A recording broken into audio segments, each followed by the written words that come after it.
The 4th of July is right around the corner and fireworks sales are already booming.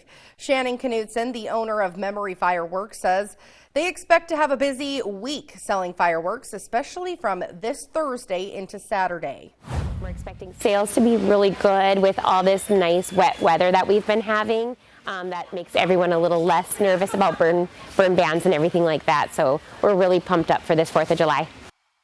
Knudsen says while the North Dakota Series has been a popular item for many years, they're also seeing an uptick in kid items. Knudsen's daughter shared with us which family and kids items have been the most popular this year. We have lots of kids items.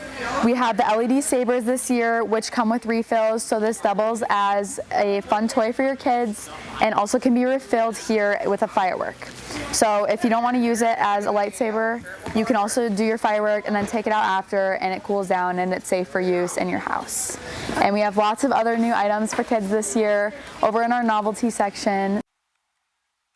Knudsen says they've already sold hundreds of items, and Memory Fireworks will be open until July 5th.